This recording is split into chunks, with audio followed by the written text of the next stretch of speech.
Es una bendición poder estar disfrutando estos paisajes que nos brinda el Señor Dios Todopoderoso. Damos la bienvenida a todos los que se van a sumar ahorita en la transmisión para el estudio de la palabra como cada semana. Damos gracias a Dios por su vida. Y sin más preámbulo, el día de hoy vamos a estudiar una palabra del Nuevo Testamento. Y vamos a estudiar una de las epístolas paulinas. Esta va a ser la epístola de San Pablo a Tito. Y vamos a estudiar específicamente el capítulo 2 en los versículos 11 al 15. La palabra del Señor dice de la siguiente manera. Versículo 11. Porque la gracia de Dios se ha manifestado para salvación a todos los hombres, enseñándonos que, renunciando a la impiedad y a los deseos mundanos, vivamos en este siglo sobria, justa y piadosamente, aguardando la esperanza bienaventurada y la manifestación gloriosa de nuestro gran Dios y Salvador Jesucristo, quien se dio a sí mismo por nosotros para redimirnos de toda iniquidad y purificar para sí un pueblo propio, celoso de buenas obras. Esto habla y exhorta y reprende con toda autoridad. Nadie te menosprecie.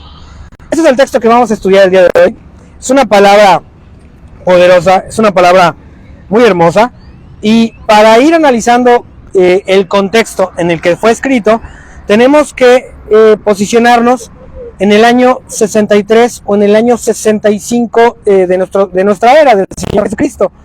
Esta es una de las últimas epístolas que escribe el apóstol Pablo, pero es anterior a las epístolas a Timoteo. Entonces, justamente es una epístola que Pablo va a escribir después de su primer arresto. Después del primer arresto que él sufre, él sale y comienza una campaña evangelística. Y aquí nos declara la palabra que precisamente esta epístola, esta carta, está destinada a una persona llamada Tito. ¿Quién es Tito? Vamos a ver que Tito es un íntimo amigo y colaborador de Pablo. Vamos a 2 de Corintios, por favor, en su capítulo 8, versículo 23. Cuando lo tenga, dice amén, por favor.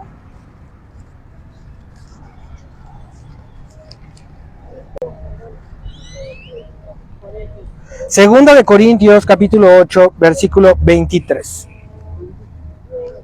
A Tito. Amén. Adelante, André, por favor.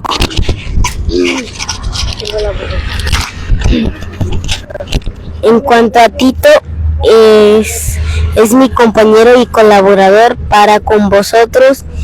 Y en cuanto a Tito, tengo la bronca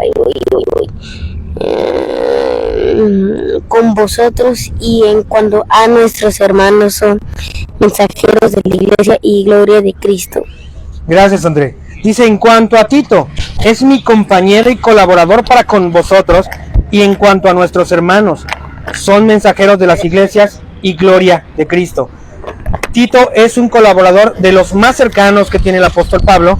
Vamos a ver la epístola a los Gálatas en su capítulo 2, versículos 1 al 3, por favor. Gálatas 2, versículos 1 al 3. Dice la palabra de Dios de la siguiente manera.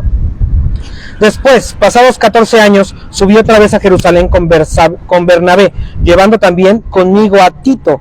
Pero subí según una revelación, y para no correr o haber corrido en vano, expuse en privado a los que tenían cierta reputación el evangelio que perdí contra los gentiles. Mas ni aun Tito, que estaba conmigo y con todo y ser griego, fue obligado a circuncidarse. Entonces, ¿cuál era la nacionalidad de Tito?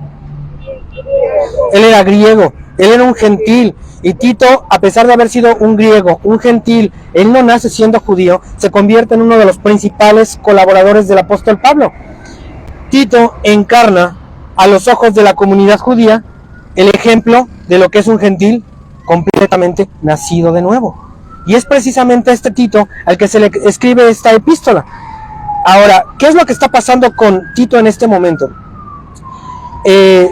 Obviamente de los últimos años del apóstol Pablo hay muchos huecos que no sabemos dónde estuvo.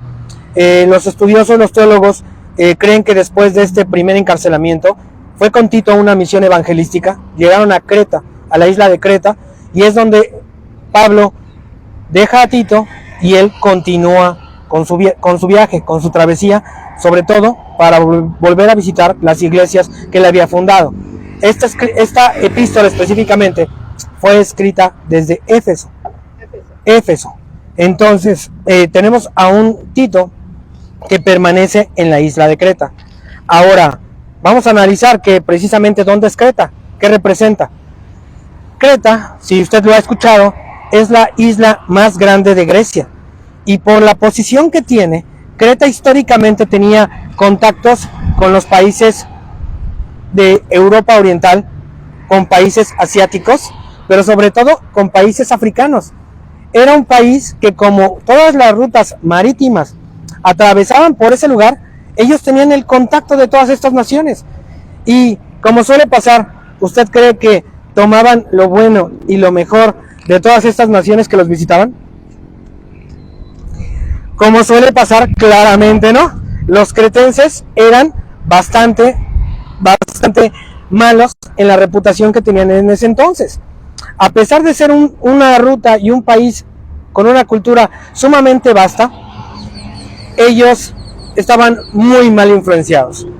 Para comenzar, usted habrá escuchado la mitología griega y habrá escuchado de Zeus. ¿Sabe quién es Zeus? Era el principal dios del panteón griego. Amén. ¿Y sabe usted dónde nació según la mitología? Él había nacido en Creta, y ellos se decían orgullosamente que Zeus había nacido ahí. Y ahora, ¿cuáles eran las características de este Zeus?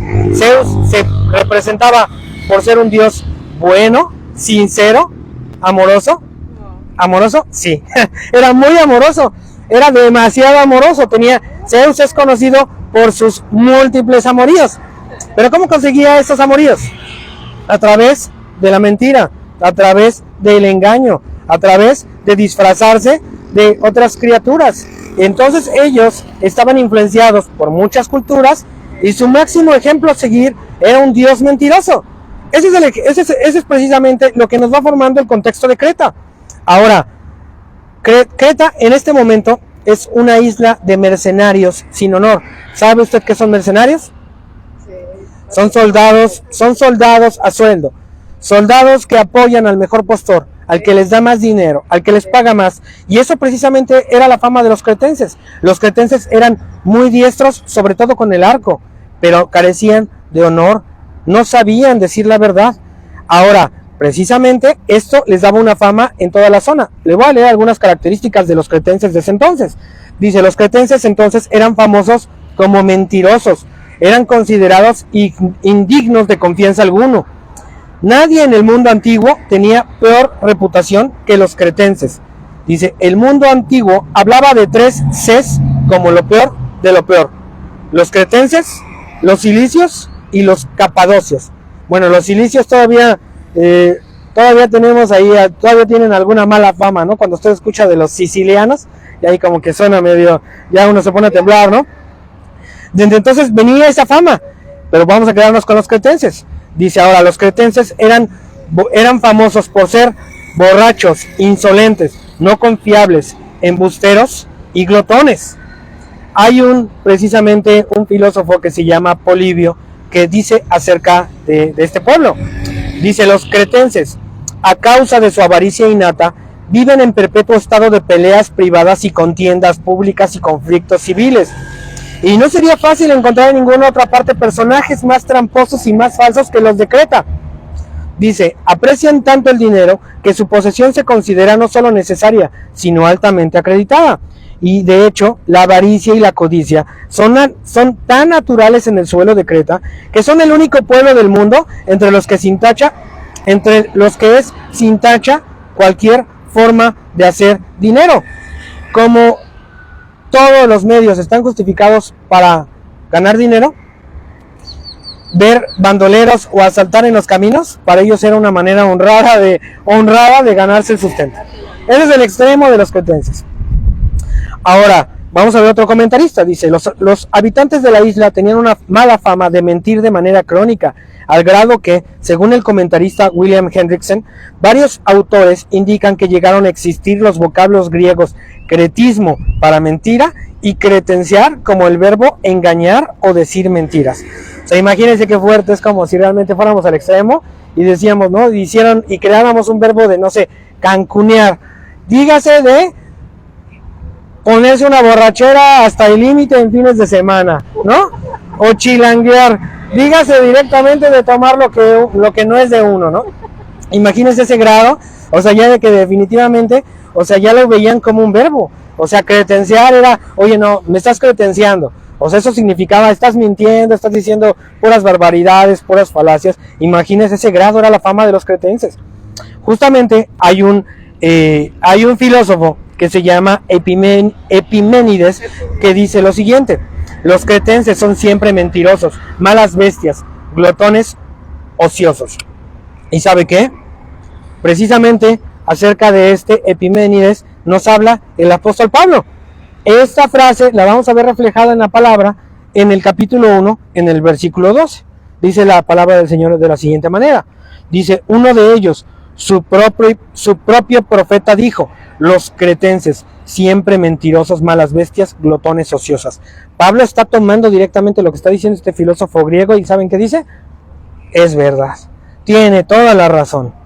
Entonces, vemos justamente cómo todo esto que estamos hablando de los comentarios, de cómo era la opinión de Creta, de los cretenses, no solamente en la palabra, sino afuera, realmente era un hecho que incluso Pablo valida y dice, ¿saben qué?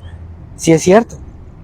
Ahora, Pablo había fundado un grupo de iglesias en las casas, que sabemos que es precisamente la dinámica que tenía la iglesia primitiva en este lugar, y deja a Tito, mientras Pablo, él se va a otro lugar. ¿Cómo se imagina que estará Tito en este momento? Estará gozoso y feliz de estar en medio de borrachos, ociosos y mentirosos, ¿no? Estará muy feliz. Mucho trabajo para él. Mucho trabajo para él, sí, pero sobre todo ahorita podemos ver que seguramente ya tenemos un Tito frustrado, un Tito cansado, un Tito decepcionado, porque precisamente él ve que es mucho trabajo, pero él lo está viendo en este momento como que es una misión imposible. Es un pueblo y es una cultura de toda una ciudad, de toda una nación histórica, donde su figura máxima es un dios, es un ídolo, que se basa en la mentira. Él lo ven como el máximo ejemplo. Y él está en este momento seguramente sintiéndose que está solo contra el mundo. Está totalmente desesperanzado. Ahora, sabemos que en ese tiempo las epístolas son ida y venida. Y seguramente sabemos que tenemos también alguna epístola que nos está faltando, llamada la epístola a San Pablo de Tito, donde Tito seguramente les está dando el reporte. Oye, es que los hermanos van muy mal, y los cretenses son mentirosos, y son borrachos, y son esto, y son el otro. ¿Y sabe qué es lo que le contesta Pablo? Con esta epístola. Capítulo 1, versículo 5. Dice, por esta causa te dejé en Creta, para que corrigieses lo deficiente y establecieses ancianos en cada ciudad, así como yo te mandé. Vamos a ver en esta epístola que precisamente está pensada no solamente para Tito, sino para que fuera leída públicamente en la iglesia. Vamos a ver brevemente la salutación, cómo viene la epístola a Tito. Dice Pablo, siervo de Dios y apóstol de Jesucristo, conforme a la fe de los escogidos de Dios y el conocimiento de la verdad, que es según la piedad. Versículo 2, en la esperanza de la vida eterna, la cual Dios, que no miente, prometió desde antes del principio de los siglos. Versículo 3, y a su debido tiempo manifestó su palabra por medio de la predicación que me fue encomendada por mandato de Dios, nuestro Salvador. A Tito, verdadero hijo en la común fe, gracia, misericordia y paz de Dios Padre y del Señor Jesucristo nuestro Salvador. Aquí obviamente, desde el minuto 1, tomando en cuenta y sabiendo que Pablo quería que esta epístola fuera leída públicamente, que dice, nosotros tenemos un Dios que no miente. Nosotros tenemos un Dios que es verdad. Nosotros tenemos un Dios que nos habla con la verdad. Si estamos haciendo mal, si estamos haciendo bien, nos va a decir de cualquier manera nada más que la verdad. Y desde ahí vamos a distinguir la diferencia entre Zeus, el Dios de la mentira, y nuestro Dios, un Dios que está con una moral superior, que es mucho mejor porque Él se basa en la verdad. Y justamente vemos que después de esta breve salutación, de esta breve introducción en la epístola, por eso, sin más preámbulo, versículo 5, por esta causa te dejé en Creta. Porque precisamente aquí el apóstol Pablo le está respondiendo, ya lo sé, todo lo que tú me estás diciendo, que son mentirosos, borrachos, glotones, holgazanes, ¿sabes qué? Yo lo sé y tienes razón, pero ¿sabes qué? Tienes que saber que por eso, y tienes que recordar que por eso estás tú ahí. Primero, para que él estableciera que ancianos en las iglesias, y segundo, que él corrigiera lo deficiente. Amén. Eso vamos desde el capítulo 1, vamos empezando. Y a partir de este punto, obviamente, Pablo va a empezar a desarrollar y le va a empezar a dar algunos tips, sobre todo él como líder de este grupo de iglesias, como pastor que era Tito, le va a decir cómo desenvolverse. Por lo tanto, se conoce como una epístola pastoral. Son una serie, nuevamente, ¿de qué? ¿De consejos qué? De consejos prácticos, de cómo desenvolverse. Vamos a ver brevemente desde el capítulo 2, para ver cómo precisamente el Espíritu Santo, a través de su sabiduría, va desarrollando y va dando instrucciones para todos los grupos de creyentes que están en la iglesia. Dice el capítulo 2, versículo 1, pero tú habla lo que está de acuerdo con la sana doctrina. ¿Con la qué? Con la sana doctrina. Y a partir de ahí, Pablo va a empezar a dar una serie de características. Capítulo 2, versículo 2, dice que los ancianos sean sobrios, serios, prudentes, sanos en la fe, en el amor y en la paciencia. Para el término que sean sobrios, precisamente podemos ver nosotros que el término original griego se puede, no solamente sean sobrios que no estén llenos de vino, eso claramente es algo que también se espera, ¿no? Sino se espera que sean prudentes. ¿Y qué es la prudencia? ¿Qué es ser prudente? Respetar las leyes. Respetar las leyes del ser humano, las reglas de tránsito. Ser prudente significa tener templanza, saber controlar tus impulsos, para bien o para mal. Eso significa ser prudente, tener templanza, controlar tus impulsos. Y nos va a decir Pablo entonces que los ancianos tienen que ser prudentes, tienen que ser, ¿qué nos dice? Serios. Pero esto significa no nada más que no sonrían y que no hagan chistes, significa que sean venerables, que sean honorables de acuerdo a su edad. Nos dice que sean también prudentes, se vuelve a repetir, esto significa que sean de buen juicio, y nos dice que precisamente tienen que ser sanos en la fe, en el amor y en la paciencia. Estas son las tres capacidades que Pablo pide a Tito que tenga que establecer con los ancianos. Ahora, versículo 3, dice: las ancianas asimismo sean reverentes en su porte, no calumniadoras, no esclavas del vino, maestras del bien. El término precisamente para reverentes no significa que hagan muchas reverencias. El término significa que sean santas. Es realmente lo que se espera de las ancianas. Pablo y el Espíritu Santo no esperaba menos más que tengan una vida completamente santa. Ahora dice, no calumniadoras. ¿Ha escuchado cuál es el término original en griego para esta palabra, calumniar?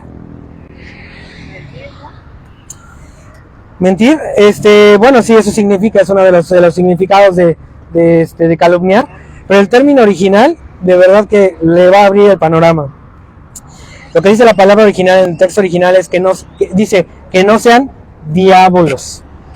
Diábolos es precisamente la palabra griega que se utilizaba para murmurar, para calumniar, para hablar mal, para chismear, y no es casualidad, por eso es que viene de esa raíz, porque sabemos que el enemigo era el murmurador, el acusador, el calumniador. Entonces precisamente dice en la escritura original, dice que las ancianas no sean diábolos. Eso quiere decir que no sean calumniadoras, que no hagan murmuración. Y dice precisamente que sean maestras de lo apropiado, maestras de lo que es bueno. Hasta ahí vamos con esos dos grupos, ancianos y ancianas. Amén. Amén. Versículo 4, que enseñen a las mujeres jóvenes. ¿Quiénes enseñan a las mujeres jóvenes? Las ancianas. Y grande es Dios que en su sabiduría, indirectamente, el Espíritu Santo no le dice a Pablo, tú no tienes que enseñarle a las mujeres jóvenes. Le dice, las ancianas tienen que enseñarles.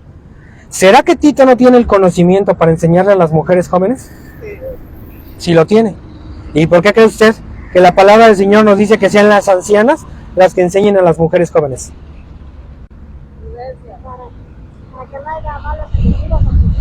Para que no haya malos entendidos, bueno, eso pues no tendría que haber malos entendidos en el cuerpo de Cristo.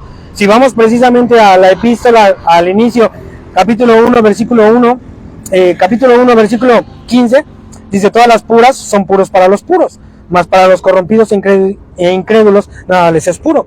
O sea, más allá de que se preste a malas interpretaciones, no es el tema, porque realmente nosotros, y Pablo lo tiene bien claro, lo que opinen los demás, o sea, para los impuros todo va a ser impuro, para los que están corruptos de mente todo va a ser corrupto, pero realmente no. Realmente aquí es que el Espíritu Santo sabe muy bien la patita de lo que coge a cada uno y no nos quiere meter en una posible prueba o que nosotros mismos vayamos tras los deseos de nuestro corazón en las concupiscencias y vayamos a caer. ¿Cuántas iglesias no han caído porque el pastor precisamente o el líder ministraba a mujeres jóvenes? Y va y empieza con hermanita y el amor de Cristo y el amor de Dios, y lo que empieza como un servicio para alabar su palabra termina en algo totalmente carnal y mundano. Y no nos espantamos, porque nosotros sabemos que no seguimos hombres, que no seguimos precisamente a figuras, a un personaje, seguimos directamente la enseñanza del Señor. Pero también nosotros sabemos que precisamente tenemos que evitar este tipo de tentaciones. Y precisamente aquí el apóstol Pablo le está diciendo a Tito que sean las ancianas quienes le enseñen a las mujeres jóvenes. Amén. Ahora, ¿qué es lo que tienen que enseñar las ancianas a las mujeres jóvenes? A amar a sus maridos, a sus hijos, a ser prudentes, a ser castas, cuidadosas de su casa, buenas, sujetas a sus maridos, para que la palabra de Dios no sea blasfemada. Aquí sí hay muchas más cualidades, que es lo que pide la palabra del Señor, que se le tiene que enseñar a las mujeres jóvenes. Pero obviamente aquí se les pide que sean obviamente castas. ¿Y de qué estamos hablando? Que sean totalmente puras, libres de deseos pecaminosos, carnales, libres de la contaminación. Aquí también vemos que se les pide que no sean precisamente que sean castas, que sean cuidadosas de su casa, de su marido. Pero aquí nos da una advertencia Pablo. ¿Para qué tienen que enseñar todo esto las ancianas a las mujeres jóvenes? Para que la palabra de Dios no sea blasfemada. Salud. ¿Sabe usted qué quiere decir blasfemar? Blasfemar significa injuriar, difamar o hablar mal mintiendo, especialmente en las cosas del Señor. Entonces, cuando alguien se dice es que está blasfemando, significa que está diciendo mentiras de una manera maliciosa, de una manera malsana. Y es precisamente que es lo que le pide el apóstol Pablo, que las mujeres sean castas, puras, libres de toda contaminación, que cuiden su casa, que estén metidas cuidando su casa, cuidando a su marido, cuidando a sus hijos, para que precisamente el nombre del Señor no sea injuriado. Versículo 6. Exhorta a sí mismo a los jóvenes a que sean prudentes. Nuevamente, ya lo dijimos, ¿qué significa la prudencia? Lo acabamos de decir. Era una de las cualidades a los ancianos, que sean templados, que controlen, que sepan controlar sus impulsos.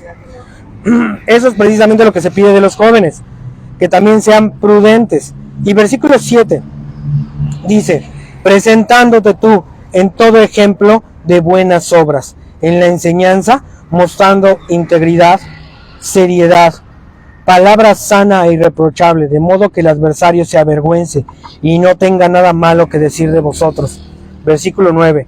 exhorta a los siervos a que se sujeten a los amos, que agraden en todo, que no sean respondones. Claramente esta parte de la palabra nos habla de los siervos, hablando de los siervos que son los esclavos. ¿Usted cree que el día de hoy aplique algo para siervos y amos? ¿Sí? ¿Tú todavía eres esclavo? ¿Todavía tienes un capataz así que te echa con el látigo?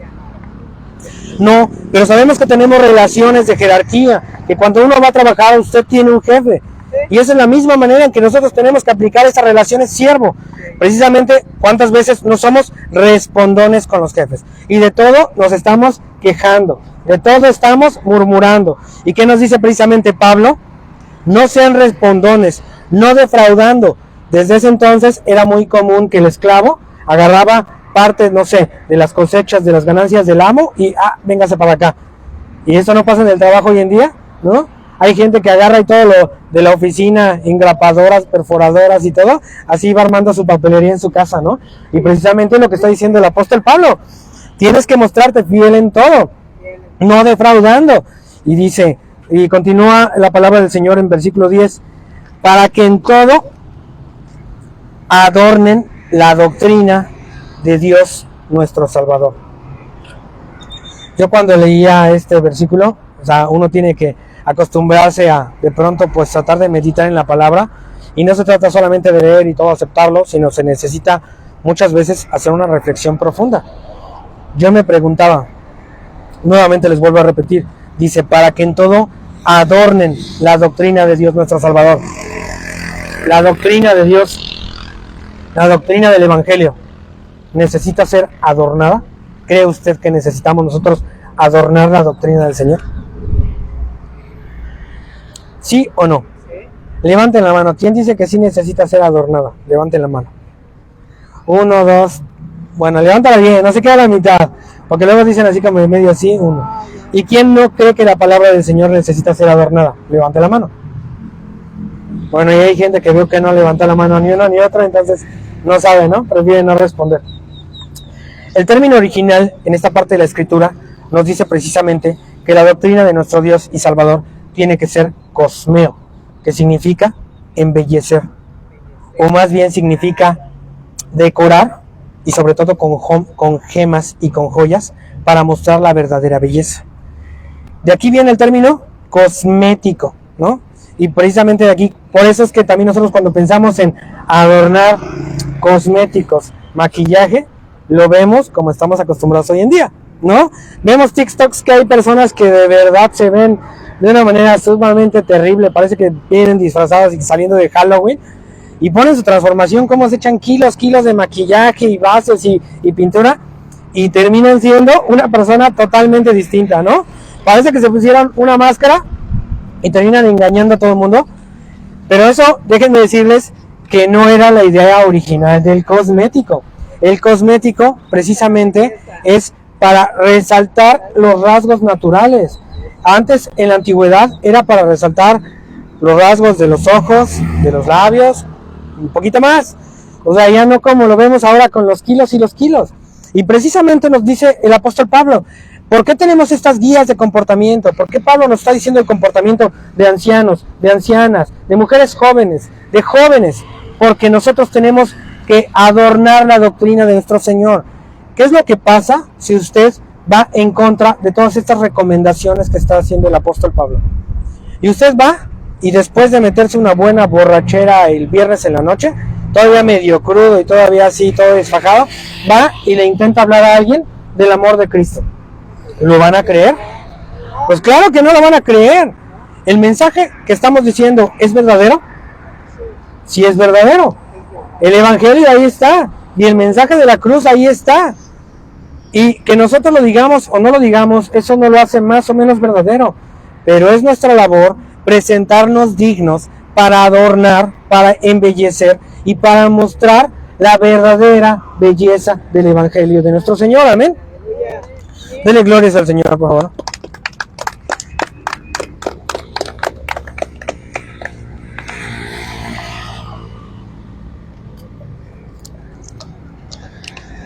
A partir de este momento vamos a entrar con el texto principal.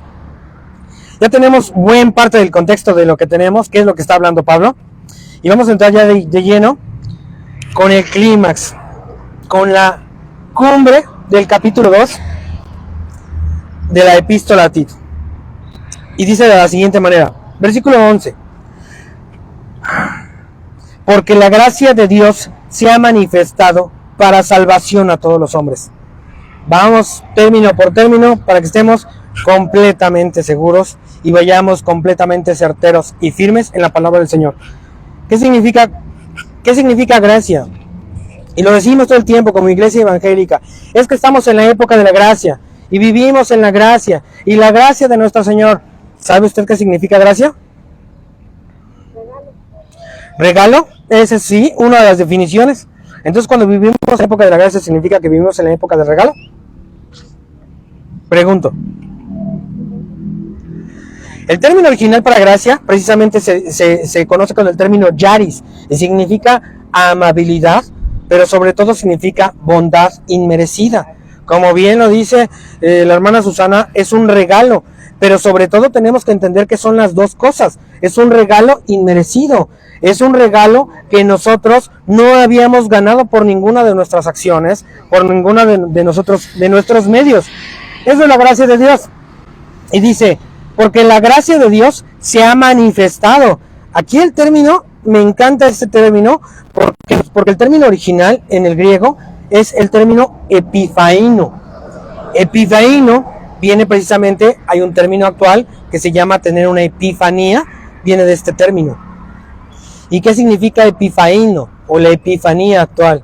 Significa tener una revelación o una manifestación donde de pronto todo se hace completamente claro. Eso es un epifaino.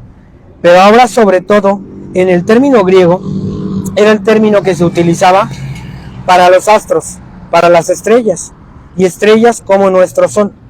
Cuando el sol amanece por la mañana, el sol aparece, el sol se manifiesta, el sol se hace visible. Esa es la manera como precisamente nos está diciendo la palabra, que la gracia de Dios se ha manifestado, se ha mostrado, se ha hecho clara al ser humano para salvación a todos los hombres. Y justamente, precisamente aquí el término nos dice la palabra que el término es soterion, que es trayendo salvación.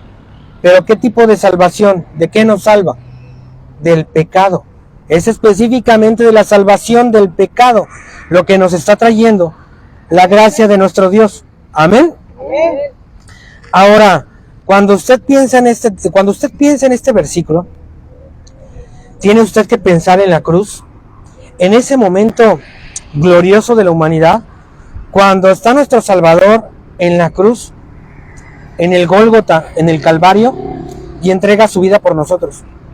Ese momento específicamente nos recuerda una palabra poderosa que vemos en Malaquías 4:2, que nos dice: a todos los que temen mi nombre, les nacerá el sol de justicia, ardiente como un horno, y en cuyas alas traerá salvación. Nosotros que estamos en la palabra y que estamos en Cristo, tenemos que ver esto precisamente, tenemos que tener clara esta manifestación de la gracia, ese momento cumbre cuando Jesucristo está en la cruz, dando hasta la última gota de su sangre, hasta la última parte de su cuerpo, para que nosotros tengamos la salvación del pecado, que de otra manera nosotros no teníamos cómo pagar nuestro rescate, que de otra manera nosotros no tendríamos cómo salir de esa situación. Y ese es este momento glorioso que nosotros tenemos que tener clara esta primera manifestación. Y nos dice el versículo 12, enseñándonos que, renunciando a la impiedad y a los deseos mundanos, vivamos en este siglo sobria, justa y piadosamente. Ahora, precisamente es este momento glorioso en la cruz del Gólgota, en la cruz del Calvario, donde Jesucristo da su vida por nosotros, que nos enseña a vivir precisamente pensando, instruyendo y viviendo constantemente en piedad, apartándonos de los deseos mundanos y viviendo sobria, justa y piadosamente. Versículo 13, aguardando la esperanza bienaventurada y la manifestación gloriosa de nuestro gran Dios y Salvador Jesucristo. Este capítulo 2, versículo 13 de Tito, enmárquelo. Hay sectas que niegan y dicen, es que Jesucristo, Él nunca aseguró que Él era Dios. Y es que la palabra nunca revela directamente que Jesucristo sea Dios. Es el Hijo de Dios, es el Mesías, pero Jesucristo nunca se dijo Dios. Este versículo lo deja totalmente claro. La construcción en griego nos dice que nuestro gran Dios y Salvador, Jesucristo, no se puede separar. No se puede decir de nuestro gran Dios, el Padre, y nuestro Salvador Jesucristo, es ya torcer las Escrituras. Y es este pasaje, junto con la segunda epístola de Pedro, capítulo 1, versículo 1, donde la palabra nos deja totalmente claro la deidad de Jesucristo. Nosotros lo tenemos claro, pero esto guárdelo usted precisamente para como apologética. Gloria a Dios.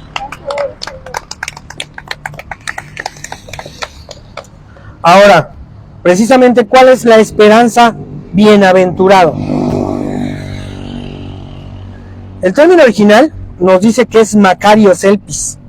Macario significa bendecido. Pero ahora, ¿qué es la manera precisamente como estamos esperando? La Elpis es la esperanza o la fe. Estamos esperando bien dispuestos. ¿Qué es lo que esperamos bien dispuestos? La manifestación gloriosa de nuestro Señor Jesucristo. Entonces, nosotros en este momento tenemos dos grandes manifestaciones, dos grandes señales. Tenemos la manifestación gloriosa en la cruz del Calvario y tendremos la manifestación gloriosa cuando nuestro Mesías, nuestro Señor y Salvador regrese. Amén.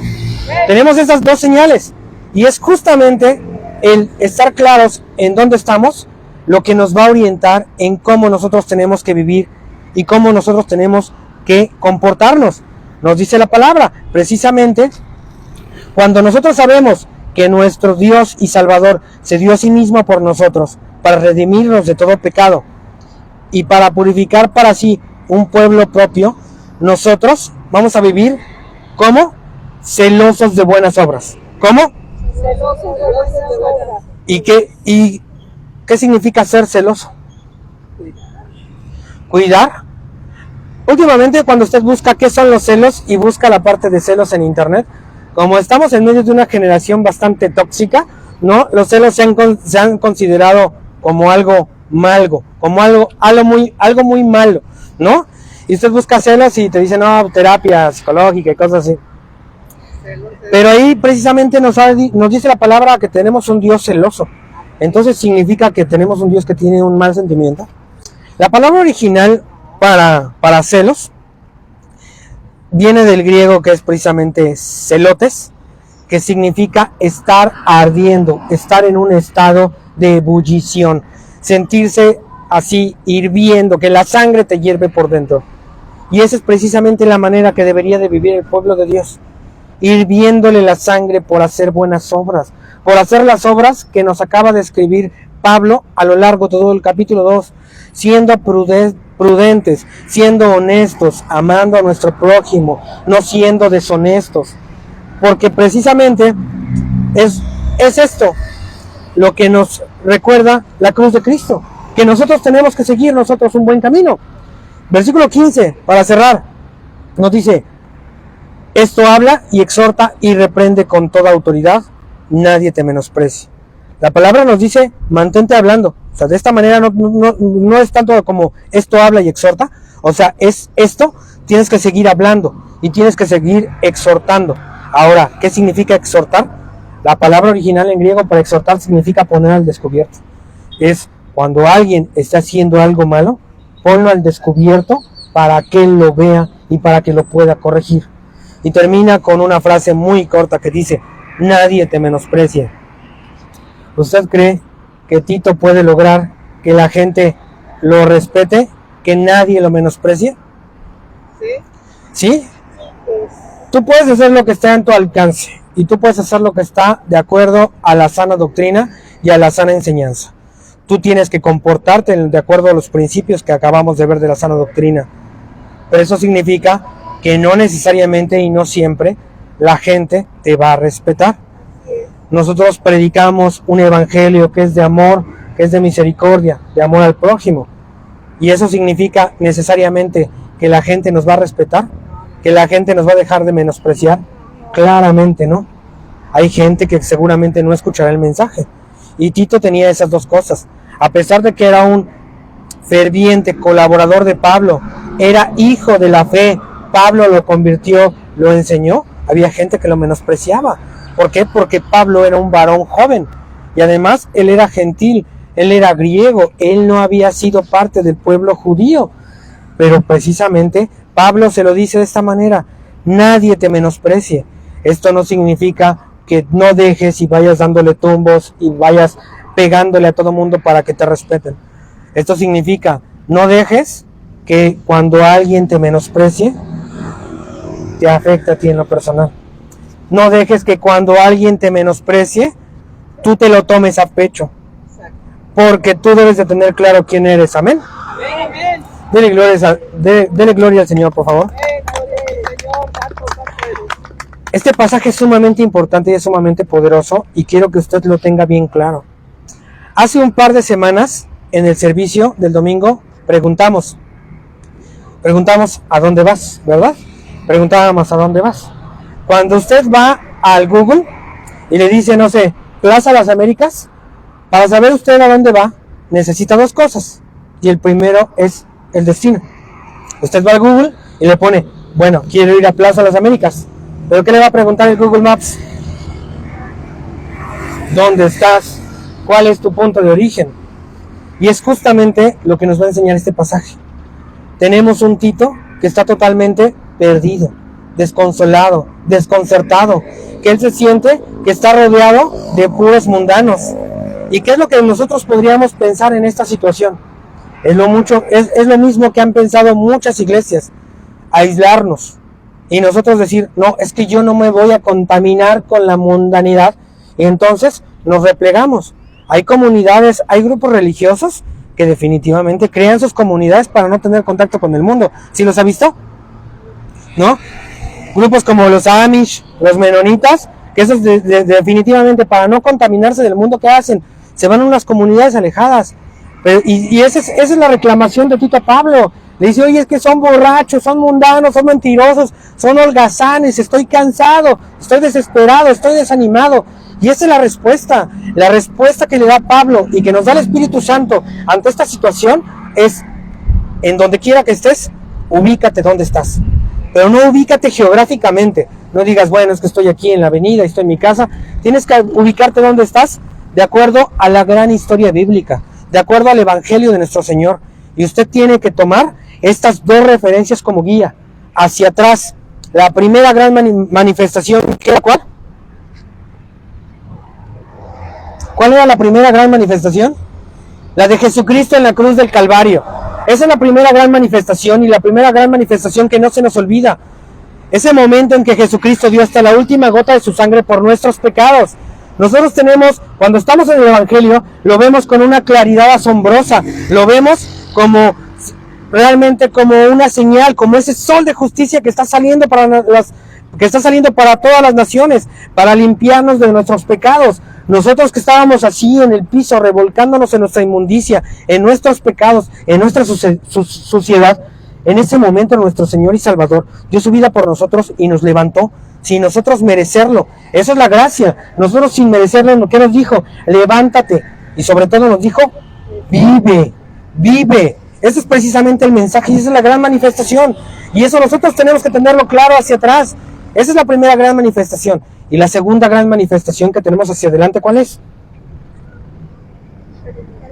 El regreso de nuestro Mesías, de nuestro Señor Jesucristo, de ese momento en que regresará con gloria, que regresará con poder y que todas las personas, que de todos los pueblos, de todo el mundo lo verá, sus ojos lo verán, y para lo que nosotros se nos hizo manifiesto, lo espiritual, de una manera visible y tangible, y que nosotros lo creemos y lo vemos como un hecho, que es precisamente la manifestación de la gracia de Dios en la cruz del Calvario. Así de esa manera vendrá la siguiente manifestación, pero esta vez será una manifestación visible, de tal manera que hasta los que no creen no tendrán otra opción más que confesar que Jesucristo es Señor y Salvador, y toda rodilla se doblará ante Él. Es ese momento, es esa segunda manifestación que tenemos que tener claro. ¿Y dónde está usted y dónde estoy yo? Estamos en el medio. Esas dos son las señales que usted se ubique donde estamos en el tiempo de Dios, en el tiempo bíblico. Amén. Cuando usted piensa en que Jesucristo pagó por usted, cuando usted piensa que Jesucristo volverá, usted va a perder las ganas de todo lo secundario. Ya no le va a afligir todo lo mundano, tener el celular más nuevo, tener la computadora más rápida, tener las bolsas más caras, tener un nuevo carro, un nuevo celular, comprar terrenos, invertir en bienes raíces. Todas esas cosas que no tienen valor a los pies de Cristo, se le va a olvidar. Pero usted tiene que identificarse y tiene que colocarse en medio de estas dos grandes manifestaciones. ¿Cuál es el problema si usted no se halla en medio de estas dos manifestaciones? Tiene un grave riesgo. Si usted solamente se enfoca en la primera manifestación, que es el sacrificio de Jesús en la cruz del Calvario, ¿qué cree que es lo que va a pasar? Lo hemos hablado. Usted empieza a convertir la libertad del Evangelio, la libertad de la gracia, en libertinaje. Y dice, salvo siempre, salvo, Jesucristo ya pagó. ¿Y qué terminamos haciendo? Terminamos siendo o haciéndonos exactamente igual que estos gentiles que hablaba Tito. Justamente nos dice el apóstol Pablo, capítulo 1, versículo 15. Todas las cosas son puras para los puros. Y versículo 16. Profesan conocer a Dios, pero con los hechos lo niegan, siendo abominables y rebeldes, reprobados en cuanto a toda buena obra. Si usted nada más acepta el sacrificio de Jesucristo y lo tiene hacia atrás, usted dice, bueno, es que ya pagó, yo soy salvo, pero se le olvida precisamente hacer las obras que eso conlleva. ¿Y cuál es la consecuencia? Que usted estará reprobado, que usted solamente dirá de labios para afuera que cree en Dios, que conoce a Dios, pero eso no es así. Y eso solamente si usted toma la primera gran manifestación. ¿Y qué pasa si usted toma nada más la segunda gran manifestación, que es la manifestación de la venida del Hijo de Dios? ¿Qué es lo que va a pasar si usted nada más se fija en esa manifestación? Usted va a vivir en temor, va a vivir en el miedo. Y es lo que pasa actualmente, y por eso es que es tan viral el fin del mundo del 2000, del 2002, del 2010, 2012, 2014, 2020, 2022. ¿Qué es lo que pasa cada vez que anuncian en TikTok que se va a acabar el mundo? Y hay gente supuestamente interpretando el Apocalipsis sin tener conocimiento de la palabra de Dios, que solamente están viviendo en el temor. Saben que vendrá un juicio, saben que vendrá un quebranto, un clamor, que vendrá una situación sumamente difícil para la humanidad. Saben que vendrá un juicio a sus vidas, pero ¿saben qué? Pero no tienen la capacidad de actuar o de accionar. Es un temor totalmente inútil. Y es un temor, ahora que venía lo del eclipse, ¿cuánta gente no se quedó sin dormir pensando si el mundo se iba a acabar? ¿No? ¿Pero hicieron algo para solucionarlo? No hicieron absolutamente nada. No hicieron absolutamente nada. Y de verdad que esta palabra es poderosa, porque si usted en algún momento siente que pierde el rumbo, siente que pierde las ganas de trabajar en el Evangelio, se siente desanimado, se siente decepcionado, siente y ve a sus vecinos y dice, es que estoy viviendo en un mundo de pecado, ¿sabe qué? Ubíquese en dónde está. Si usted realmente se ubica y ve el sacrificio y la manifestación del sacrificio de Jesús, y usted sabe que Jesucristo se manifestará en su segunda venida, eso lo va a llevar a ¿qué? A trabajar en buenas obras y a poner en práctica la sana doctrina, que es justamente lo que nos decía Pablo al inicio. Esta es la sana doctrina: tener clara que Jesucristo pagó por nuestros pecados, tener claro que Jesucristo regresará, y por lo tanto tenemos que actuar en el medio como consecuencia.